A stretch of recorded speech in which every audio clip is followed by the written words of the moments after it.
학생 여러분 안녕하세요. 13주차 강의를 시작해 보도록 하겠습니다. 자, 이 13주차부터는 제가 본격적으로 반도체 공정과 관련된 내용을 학습을 하려고 합니다. 그래서 첫 번째로 리소그래피와 관련된 부분을 이야기를 하려고 하는데, 자, 그거에 대해서 다루기 전에 먼저 이메일을 통해서 많은 학생들이 문의를 준 내용들에 대해서 한번 이야기를 하고 넘어가도록 하겠습니다. 뭐 각각 질문 준 학생들은 각각 한 명이었긴 했는데 일단 잘 모르는 부분들이 많은 것 같아서 다시 한번 설명을 해보도록 하겠습니다. 자, 11주차 강의였나요? 거기에서 스케일링 어소시에이티드 모스펫 리키지와 관련된 PPT였습니다. 이 슬라이드였는데요. 이 슬라이드에서 얘기했던 거는 모스펫의 이 게이트 랭스가 점점 줄어들면 줄어들수록 리키지 커런트 성분들이 문제가 돼서 오프 커런트, 즉 스탠바이 커런트죠. 전원을 가해주지 않았을 때 커런트가 너무 많이 흘러서 전력 소모를 크게 한다는 문제가 있다고 했습니다. 그래서 이 리키지 커런트 소스가 뭔지에 대해서 이야기를 했죠. 그 소스가 총 한 6가지 정도 있다고 했고요. 자, 첫 번째로 얘기했던 게 서브셋홀드 커런트입니다. 자, 여기가 게이트 전압이고 여기가 로그의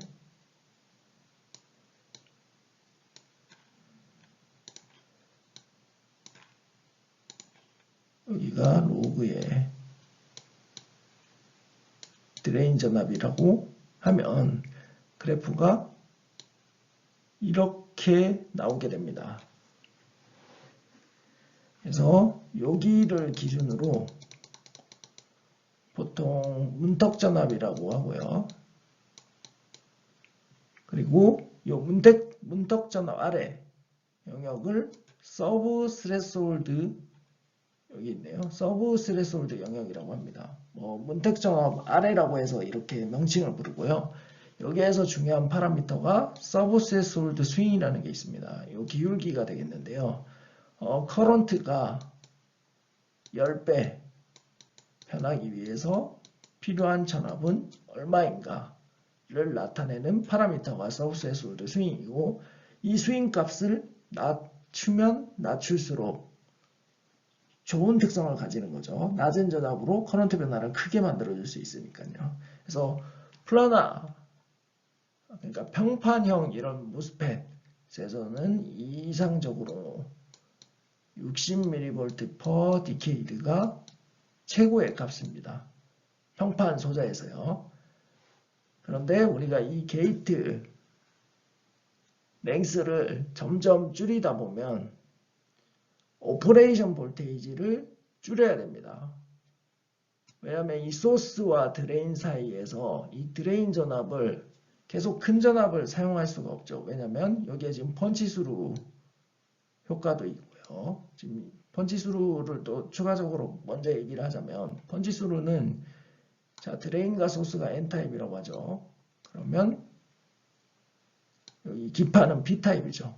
기본적으로 PN 접합에 의한 디플리션 영역이 이렇게 발생을 합니다. 발생을 하는데 이 채널 길이가 짧을 때 드레인에 전압을 무조건 가해줘야 되죠. 동작을 시키려면, 커런트를 올려주려면요. 그렇게 되면 이 공핍층이 커지겠죠. 커지면서 이쪽에 있는 공핍 영역과 연결이 돼버린 겁니다. 그게 펀치스루라고 하는 거고요. 특히 이제 더 심한 펀치스루는 이 전압을 가해줬을 때 이 디플리션 영역, 공핍 영역이 요 소스 쪽 영역까지 다 먹어버리는 경우입니다. 그러면 이 영역 내에서는 드리프트에 의해서 커런트가 굉장히 자유롭게 움직일 수 있게 되죠. 그러면 리키지 커런트가 커지는 현상이 발생을 합니다. 그래서 이 오퍼레이션 볼테이지를 너무 크게 할 수가 없게 되는 거죠. 이 채널 길이를 짧게 하면 짧게 할수록. 그래서 이 전압을 낮추다 보면 VTH 전압도 낮아질 수밖에 없습니다. 당연히 이제 오퍼레이션 시키는 요 전압을 낮추다 보면 이 전압이 결국에 이 전압에도 게이트 전압에도 영향을 주기 때문에 VTH 전압을 계속 낮추게 되는 거죠. 그러면 여기에 있는 요 그래프가 점점 이렇게 당겨지게 되는 거죠. 왼쪽으로. 그러다 보면 아까 60mV per decade로 한계가 있다고 했으니까 요렇게 되는, 너무 극단적으로 그렸네요. 자, 이렇게 되는 현상이 나타나게 됩니다. 그러면 오프 상태에서도 커런트가 굉장히 큰 전류가 흐르는 문제가 발생하는 거죠. 자, 이게 서브셋 홀드 커런트고, 두 번째 게이트 리키지 커런트 바이 인슐레이터, 이 부분인데, 제가 이 부분을 설명하면서 드레인 커런트를 2분의 1 뮤 C 혹스 L분의 W VGS 마이너스 VTH 제곱이라고 했었습니다. 이거는 전자회로 시간에 다들 배우셨죠. 그러면서 여기 게이트 랭스가 점점 줄어든다고 했죠. 근데 게이트 랭스가 줄어들면 드레인 커런트가 커질 것 같죠. 하지만 커지지 않는다고 했는데, 그 이유가 게이트 랭스가 줄면은 보이시나요? 이 잘 안 보이네요. 자, 이쪽 영역이 줄어들게 됩니다. 그래서 이게 이렇게 좁아지겠죠. 이렇게 좁아지는데 우리가 바이어스를 가해줄 때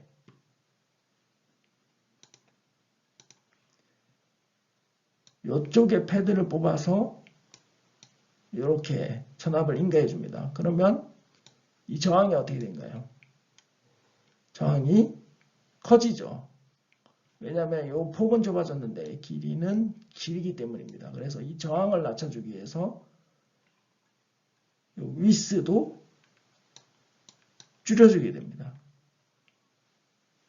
그렇게 되면 커런트가 감소가 하겠죠. 이 L 줄이는 것보다 W 줄이는 걸 더 좀 크게 해줘야 저항 부분을 만회할 수 있게 되기 때문에 커런트가 떨어지고, 그러면 이 전체 커런트를 올리기 위해서 옥사이드 캐패시턴스 값을 증가시켜줘야 되겠죠. 그러면 요 커런트가 증가를 하니까요. 요 수식이 D분의 입실론이니까 요 D 값을 자꾸 줄이는 겁니다. D 값을 줄여서 COX를 키워줘서 드레인 커런트가 주는 거를 막아주는 거죠. 이게 첫 번째 옥사이드 캐패시턴스를 올리는 이유고, 두 번째는 좀 설명하기가 복잡한데 그냥 간단하게 설명을 하자면,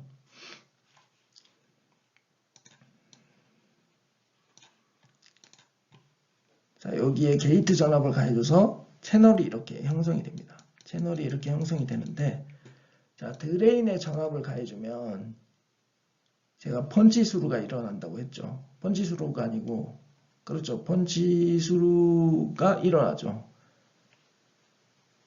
쉽게 말해서 이 드레인 전압이랑 게이트 전압이랑 비교했을 때 전압차가 별로 안 나니까 이쪽은 채널이 이렇게 형성되지만 이쪽으로 가면 갈수록 채널이 이렇게 좁아진다고 했습니다. 좁아진다고. 자, 이렇게 됐을 때 게이트 랭스가 자, 이렇게 좁아진다고 한 건 이해를 하셨죠? 이쪽 밑에 쪽이 드레인 전압 때문에 이렇게 채널이 사라지는 현상이 생기는 거죠. 근데 이게 채널이 짧아지면 이게 점점 심해져서 문턱 전압이 감소하는 문제가 발생을 합니다. 그러면 이 문턱 전압이 감소하는 영향을 없애기 위해서 어떻게 해줘야 되냐? 여기죠. 서브스테이트의 농도를 높여줍니다. 서브셋수 발음이 안 되네요. 서브스테이트 농도를 높여주게 되면 여기에 이런 현상을 줄일 수가 있습니다. 공핍 영역이 줄어드는 정도, 즉 드레인에 의해서 줄어드는 정도가 현저히 줄어드는 거죠. 그건 이해하시죠? 왜냐하면 PN 접합 다이오드에서 접합을 형성했을 때 농도가 낮은 부분의 공핑 영역이 훨씬 큰 건 알고 계시죠? 상대적으로 도핑 농도가 높은 영역보다. 그래서 도핑 농도를 높이면 이 PN 접합에 의해서 형성되는 이 디플리션 영역이 줄어드는 효과가 있습니다. 그렇기 때문에 여기에서 여기 파먹는 부분이 줄어들게 되는 거죠. 그러면 VTH가 떨어지는 것을 예방을 할 수가 있는 거죠.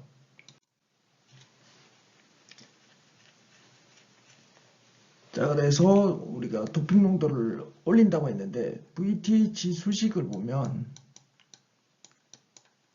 도핑 농도와 관련된 파라미터가 많이 있었습니다. 뭐 워크 펑션 파이-m-파이-s에서 도핑 농도를 올리면 이 파이-s가 증가를 하겠죠. 그 다음에 또 하나가 뭐 2파이-f에 값이 또 존재를 했고요. 여기에 COX에 해서 뭐 쭉 나오고 루트 농도가 이렇게 들어갔었습니다. 자, 이렇기 때문에 농도를 높여주면 VTH가 전체적으로 올라가는데 너무 많이 올라가게 되죠. 왜냐하면 항들이 너무 많이 존재를 하는 겁니다. 그래서 이거 올라가는 정도를 맞춰주기 위해서 이 COX를 높여줘서 좀 떨어뜨려 주려고 하는 효과도 있습니다. 그렇기 때문에 이 COX를 올리기 위해서 아까 말한 두께 D를 낮추는 작업을 하는 거죠. 그렇게 되면 이 레이어의 두께가 얇아져서 너무 얇아지다 보면 터널링이 발생을 하죠. 그렇기 때문에 2번에 커런트 성분이 나온다고 했던 거고요.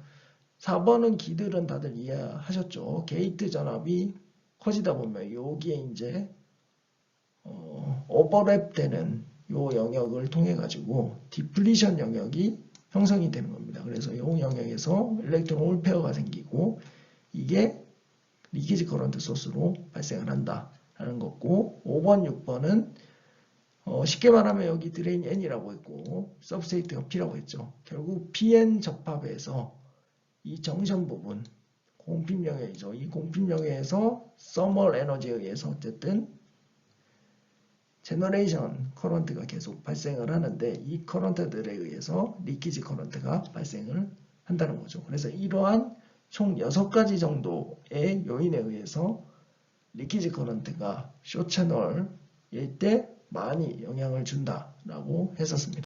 자, 그래서 앞에서 나오는 그런 리키지 커런트들을 줄이기 위해서 멀티게이트 모스펫을 사용을 한다고 했습니다. 그럼 멀티게이트 모스펫을 사용하면 아까 앞에서 봤던 커런트 소스 중에 어떤 걸 없앨 수 있냐? 자, 첫 번째로 서브세스홀드 커런트입니다. 서브세스홀드 커런트가 아까 굉장히 크게 나온다고 했죠. 평판형 소자에서는 그 조절하는 한계가 60mV per decade로 제한이 된다고 했습니다. 그 이유는 어떻게 보면 채널이 여기 블라나 소자를 그려볼까요? 여기에 뭐 옥사이드가 있고 메탈이 있다고 하죠. 여기가 메탈, 옥사이드, 그리고 소스, 드레인이 있죠. 이럴 때 채널이 여기에 이렇게 형성이 됩니다.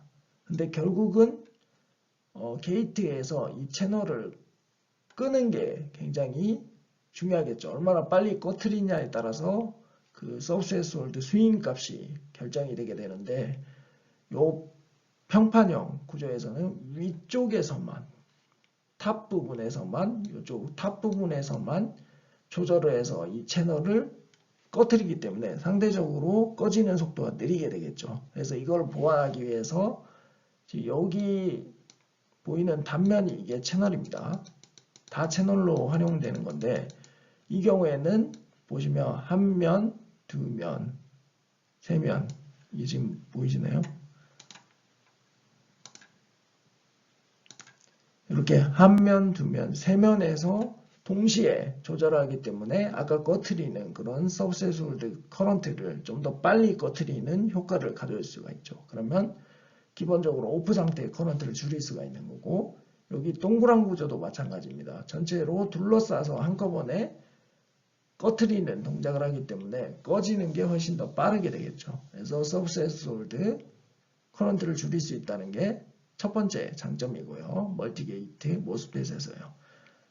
두 번째 장점은 지금 보시면 아까 대부분 소스와 드레인 그리고 그 밑에 서브스트레이트 영역에서 생기는 리키지 커런트 성분이 대부분 크다고 했습니다. 예를 들어서 드레인 쪽에 있는 PN 접합, 서브스트레이트와 드레인 사이에 PN 접합 영역에서 커런트 성분들이 발생을 해서 리키지 소스로 작용을 한다고 했죠. 근데 이 구조로 보면 소스와 드레인 채널 밑에 바디 부분이 거의 없습니다. 지금 요거는 베리드 옥사이드가 들어있기 때문에 아예 없는 거고, 일반적으로 상용화된 삼성에서 쓰는 모스펫은 밑에 이게 실리콘으로 되어 있거든요. 그렇기 때문에 실리콘이 존재함에도 불구하고 이렇게 연결될 수 있는, 여기 드레인과 소스와 서브스트레이트 사이에 연결될 수 있는 그런 면적이 거의 없는 거죠. 그러면 그렇게 생기는 커런트 소스도 많이 줄일 수 있게 되는 겁니다. 그리고 펀치스루도 잘 일어나지 않겠죠. 왜냐하면 이 면적이 굉장히 좁기 때문에 밑에 기판을 고려를 하더라도 여기에서 게이트를 조절해서 여기에 소스 드레인에 전압을 가해주더라도 영향이 거의 나타나지 않게 되는 거죠. 그래서 리키지 커런트를 굉장히 줄일 수 있는 구조가 멀티게이트 모스펫입니다. 자, 이해가 되셨죠? 아까 리키지 커런트 소스 중에서 지금 멀티게이트는 채널을 한 면 이상에서 조절해서 아까 서브셋홀드 커런트를 더 많이 떨어뜨리게 한다. 두 번째, 기판 영역과 채널 소스 드레인 영역 사이에 만나는 부분을 굉장히 적게 줄여줘서 아까 생기는 그런 정션 리키지 커런트라든지 그다음 펀치스루라든지 이런 부분을 제거를 할 수 있다는 이야기입니다. 그래서 멀티게이트 모스펫이 이러한 장점을 가지고 그 종류가 핀펫, 나노와이어 펫, 그리고 요즘은 나노시트 펫이 있다고 했습니다. 자, 핀펫은 또 두 가지로 나눌 수가 있는데 여기 밑에 옥사이드 레이어가 들어가 있는 것과 옥사이드 레이어 없이 그냥 실리콘 기판을 사용하는 게 있습니다. 그 중에서 실리콘 기판을 사용하는 벌크 핀펫이라고 하는 소자가 우리가 알고 있는 삼성전자, 하이닉스에서 사용하는 핀펫 소자이고요. 이게 지금 거의 상용화가 활발하게 돼 있는 상태이죠. 그리고 이거를 좀 뛰어넘기 위해서 제안된 게 나노와이어 FET인데, 나노와이어 FET는 게이트 컨트롤, 즉 모든 면을 싸고 있어서 꺼트리거나 켜는데 굉장히 유리한 장점을 가집니다. 다만 단점은 단면적이 이 핀펫에 비하면 상대적으로 굉장히 작습니다. 그렇기 때문에 온 시켰을 때 커런트를 크게 만들 수가 없는 문제점이 있는 거죠. 그래서 이거는 특수한 경우에만 지금 사용이 되고 있고, 결국 이 핀펫이 대부분 사용되는데 이것도 이제 채널 길이를 줄이다 보니까 여러 가지 문제들이 또 존재를 해서 새로운 구조로 나노시트 구조라는 게 곽광을 받고 있습니다. 그래서 삼성에서도 이걸 선행 연구로 많이 하려고 하는 거고, 나노시트는 기본적으로 요 방향의 두께를 굉장히 얇게, 시트라고 하는 게 뭐 굉장히 얇은 어떤 뭐라고 할까요? 굉장히 얇은 판이라고 생각을 해도 될 것 같은데, 어쨌든 이거를 뭐 5나노 이하로 굉장히 얇게 만들어줍니다. 그러면 컨트롤이 굉장히 쉽겠죠. 위 아래만 가해줘도 컨트롤이 다 됩니다. 왜냐하면 굉장히 얇기 때문에. 그런 상태에서 옆쪽으로 길게 만들어줌으로써 전체 흐르는 커런트 패스, 즉 전체 커런트 양을 늘리겠다는 구조가 나노시트 구조입니다. 그리고 이거를 지금 적층을 하고 있죠. 그래서 이렇게 적층을 해서 전체 커런트를 많이 흘리게 해주는 구조로 좀 확강을 받고 있고, 연구도 많이 되고 있습니다. 선행 연구로서요. 그래서 여기까지 이해가 되셨죠? 자, 다음으로 질문 준 내용은 D램의 스케일링 이슈 관련된 거였습니다. D램에서 이제 노드 사이즈를 계속 줄이는 방향으로 간다고 했죠. 그래서 이거를 줄여야 덴시티를 높일 수 있으니까요. 근데 이걸 줄이다 보면 캐패시터 양도 줄어들고, 왜냐면 요 수식을 살펴보면 캐패시터가 입실론이라는 유전율 그리고 D분의 A가 있죠. 이 중에서 A가 자꾸 줄어드는 거죠. 그냥 일반 평판형 캐패시터를 생각을 해보면 요 사이는 인슐레이터로 이렇게 채워지는 거고, 요 사이즈가 자꾸 줄어드는 거죠. 그러면 캐패시터 값도 떨어지게 되고, 그러면 캐패시터에 저장되는 전하량도 줄어들기 때문에 리플래시를 더 많이 시켜줘야 되고 전력 소모도 커지는 문제가 있습니다. 그래서 이거를 개선하기 위해서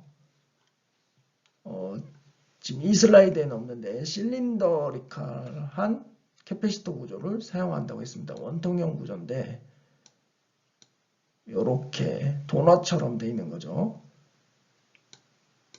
가운데가 비어 있는 겁니다. 그래서 이 안의 면적과 그러면 원통에서 안쪽 면적과 바깥쪽 면적을 다 캐패시터로 활용을 할 수 있게 되죠. 그러면 이 A가 엄청나게 늘어나는 효과가 있게 되는 거죠. 그래서 캐패시터를 값을 키울 수 있다고 했습니다. 좁은 면적에서도요. 그리고 이 좁은 면적에서 이제 이 부르즈 칼리파죠.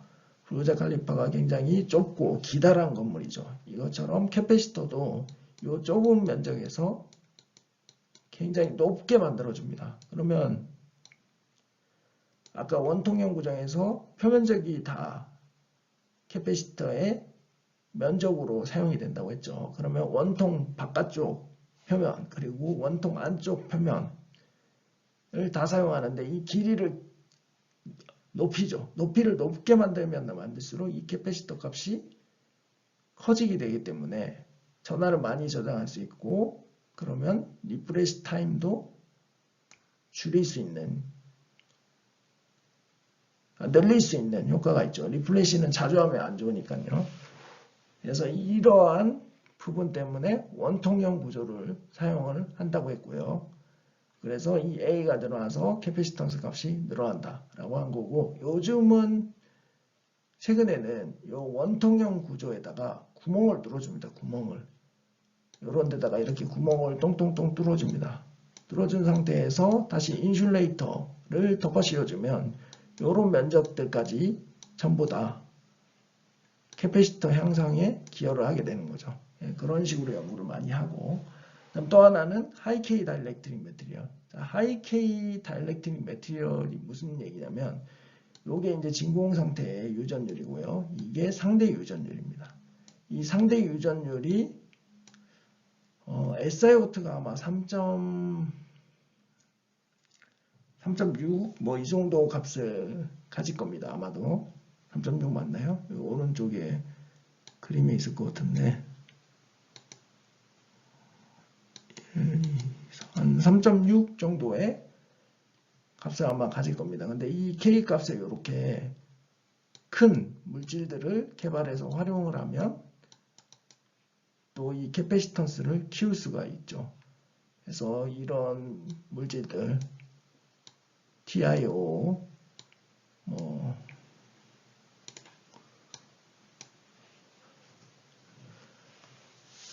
RUO, GRO 같은 새로운 다이렉트릭 물질을 개발해서 사용을 합니다. 루셀 트랜지스터는 당연히 이런 리키지 소스를 줄일 수 있는 구조들로 이렇게 가는 거고요. 자, 바이오팻에서 디바이스 스크리닝 효과에 대해서 이야기를 해보겠습니다. 제가 이거에 대해서 자세히 설명을 안 하고 뭐 이러한 제한 요소들이 있다 정도만 얘기를 했던 것 같은데, 뭐 다른 거는 다 이해가 되는데 디바이스 스크리닝 요게 잘 이해가 안 된다는 학생이 있어서 설명을 좀 하도록 하겠습니다. 자, 일단 바이오팻은 여기에 채널이 있죠. 그리고 인슐레이터가 바깥에 싸고 있고요. 그 다음에 안티바디라는 항체가 이렇게 고정이 됩니다. 케미칼 방법에 의해서요. 그러고 나서 전해질이라는 용액이 이렇게 떨어져 있고 거기에다 전극을 이렇게 꽂아서 바이어스를 가해준다고 했습니다. 그러면 특정 바이어스 포인트에서 동작을 하겠죠. 그런 상태에서 차지를 띠고 있는 어떤 항원, 안티젠 물질이 안티바디와 결합을 하게 되면 이 차지가 채널에 영향을 줘서 커런트가 변하고 이걸 센싱해서 바이오 센서로 활용을 할 수 있다고 했습니다. 자, 그럼 디바이스 클리닝이 뭐냐면 여기 지금 일렉트리컬 더블 레이어라는 게 보이죠. 이 일렉트리컬 더블 레이어가 형성이 되면 이 일렉트리컬 더블 레이어 안에 존재하는 차지들은 이 채널 영역에 영향을 줄 수가 있습니다. 반면에 이 일렉트리컬 더블 레이어 바깥에 있는 차지들은 이 채널에 영향을 주지 못하고 디바이스 클리닝 효과가 일어나게 됩니다. 예를 들어서 이 일렉트리컬 더블 레이어가 이 안티바디보다 훨씬 작은 영역으로 이렇게 형성이 된다. 그러면 여기에 바이오물질이 붙으면 채널에 영향을 주지 못하죠. 왜냐하면 디바이스 클리닝 효과로 인해서 다 묻혀버리기 때문인데, 자, 학생이 질문 중 부분은 일렉트리컬 더블 레이어가 왜 생기는지나 이걸 어떻게 조절할 수 있는지 였습니다. 자, 이게 왜 생기냐면, 자, 전해질. 제가 여기 전해질 용액이 있다고 했죠. 일반적으로 전해질 용액에는 아이온들이 존재를 합니다. Na 또는 Cl과 같은 이온들이 엄청나게 많이 존재하는 게 전해질 물질이고요. 이 전해질 물질에서 이 이온들이 우리가 반도체에서 말하는 일렉트론과 홀의 역할을 합니다. 그렇기 때문에 여기 전해질에 전극을 꽂아주고 전압을 가해주면 이 이온들이 이동을 하면서 일렉트릭 필드와 포텐셜 드랍 같은 거를 형성을 합니다. 만약에 이것들이 없다. 그냥 순수 물 가지고 하면 전극을 꽂아놓고 전류를 가하거나 전압을 흘려줘도 전류가 흐르지 않습니다. 우리가 수돗물은 뭐 불소 이온이 들어있죠. 그래서 그런 것들이 들어있지 않는 순수한 물은 전류를 흘러줄 수 없기 때문에 이러한 전해질 용액을 사용을 하게 됩니다. 근데 이 전해질 용액에 아까 말했듯이 이온들이 존재하죠. 근데 이 전해질 용액이 이런 SiO2 같은 절연 물질들과 만나게 되면 어떤 현상이 생기냐면 차지가 발생을 합니다. 이 표면에. 모든 물질들은 전해질과 닿게 되면 차지를 띠게 되어 있습니다. 그럼 차지를 띠면 예를 들어서 이 SiO2가 마이너스 차지를 띈다고 하죠. 표면에. 그러면 마이너스의 Cl 이온들을 밀어내겠죠. 바깥으로. 그렇죠. 바깥으로 밀어내고 Na 이온을 이쪽 안쪽으로 끌어당기겠죠. 그러면 NA가 이쪽에 쭉 쌓이게 되는 거고 상대적으로 CL이 이쪽 바깥쪽으로 밀려나게 되는 겁니다. 그러면 우리가 반도체 소자에서 디플리션 영역이라고 학습을 했죠. 디플리션 영역과 같은 영역이 형성이 됩니다. 단지 차이가 있다면 디플리션 영역은 고정된 아이온들이 그 안에 존재를 했지만 이건 지금 고정된 아이온들이 존재를 하지 않는 레이어입니다. 그래서 일렉트리컬 더블 레이어라고 명칭을 하고요. 뭐 스턴 레이어라고도 하고 이거를 그래서 캐패시턴스로 정의를 많이 해줍니다. 그래서 이 레이어에 들어오는 전하만 이 채널에 영향을 줄 수 있는 거고요. 이 바깥에 있는 거는 스크리닝 된다는 의미가 여기에 네거티브 차지 띈 어떤 물질이 존재를 이걸 예를 들어보자. 여기에 네거티브 차지를 띈 물질이 존재를 합니다. 그러면 당연히 Na 이온들이 여기 와서 붙어버리죠.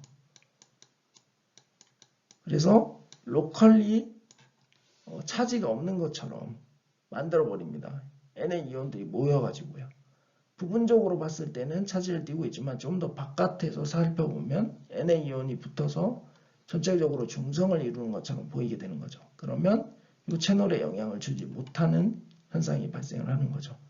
이게 디바이스 스크리닝 효과고, 그래서 일렉트리컬 더블 레이어 안에 들어가 있는 안티바디, 안티젠만 바이오 센서의 채널에 영향을 줄 수가 있게 되는 겁니다. 자, 그러면 두 번째로 일렉트리컬 더블 레이어는 어떻게 조절할 수 있을까요? 바로 이 이온의 농도를 조절하면 되겠죠. 이온의 농도를 작게 만들어주면 일렉트리컬 더블 레이어는 더 커지겠죠. 그래서 희석을 해줘서 이거를 더 키워주는 연구도 하고 있습니다. 대부분의 사람들이요. 하지만 이걸 또 너무 많이 희석을 하면 이 안티젠과 안티바디가 결합력이 떨어지는 문제가 발생을 합니다. 그래서 이러한 다각적인 문제들이 있기 때문에 적절한 농도의 전해질을 사용을 해야 되는 거고, 이걸 사용하다 보면 디바이스 클리닝 문제가 발생을 해서 센시티비티를 높이는데 한계가 존재하게 되는 거죠. 그래서 이것을 높이기 위해서 나노와이어 자체에 게이트 컨트롤비티, 즉 여기에 차지가 하나 붙었을 때 여기에 변하는 정도가 크게 만들어지는 구조를 사용을 한다든지, 아니면 여기에 붙을 수 있는 어떤 물질들이 많게 만들어져서 변화를 일으키다든지 이렇게 할 수가 있겠죠. 자, 그 다음으로 또 질문 준 내용은 서머 일렉트릭 디바이스입니다. 제가 서머 일렉트릭 디바이스는 지백 이펙트를 기본으로 동작을 한다고 했습니다. 아마 물리전자에서 지백 이펙트를 배웠을 텐데, 지백 이펙트는 열 에너지를 전기 에너지로 바꿔주는 현상이고요. 반대가 되는 현상은 펠티어 이펙트입니다. 펠티어 이펙트는 전류차를 가해줘서 온도차를 만들어내는 거죠. 그래서 학생이 질문 줬던 거는, 이거 메커니즘은 다들 이해하셨죠? 여기 뜨거운 쪽 온도로 가해주고 이쪽을 좀 상대적으로 차가운 쪽으로 가해주면 여기에 생성되는 캐리어가 훨씬 많고 여기에 생성되는 캐리어가 적기 때문에 이 농도차에 의해서 디퓨전 현상이 일어나고, 이 디퓨전에 의해서 커런트와 볼테이지가 형성이 된다고 했습니다. 근데 여기서 질문을 준 게, 여기 특성 파라미터 중에 열전도도가 이렇게 분모로 들어가는데 왜 열전도도가 낮아질수록 열전 소재의 성능이 좋아지냐는 거였습니다. 자, 그 이유가 뭐냐면 열전도도가 낮게 되면 열의 이동이 느리다는 얘기죠. 그래서 여기 만약에 100도씨를 가해줬다. 근데 열전도도가 느리다. 열이 전달이 잘 안 되니까 상대적으로 여기는 뭐 50도씨가 되겠죠. 근데 열전도도가 높다. 열이 전달이 잘 된다는 얘기죠. 그러면 여기가 100도면 여기는 90도가 되겠죠. 열 전달이 잘 돼서. 그러면 이 사이에 온도차가 별로 안 나게 되고 결국 캐리어 농도차도 많이 안 생기게 되는 문제가 발생합니다. 그러면 전체적으로 생성되는 전류 전압이 줄어들겠죠. 그리고 전류 전압 생기는 메커니즘은 이해하셨죠? 에너지 밴드 갭이 있고, 에너지 밴드 갭에 충분한 에너지, 즉 에너지 밴드보다 큰 에너지를 인가를 해주면 이 밸런스 밴드에 있는 고정된 밸런스 일렉트론이 컨덕션 밴드로 뛰어 올라간다고 했습니다. 그래서 이 온도가 다름으로 인해서 이 뛰어 올라가는 캐리어들의 수가 달라지게 되고, 이 캐리어 수가 달라지는 현상에 의해서 디퓨전이 발생을 하는 겁니다. 디퓨전이 발생하면 커런트가 생기고, 커런트가 생기면 전압이 생성이 되는 거죠. 자, 무슨 말인지 이해를 하셨을 거라고 생각을 합니다. 혹시나 또 이해가 되지 않으면 다시 질문을 해주시면 됩니다.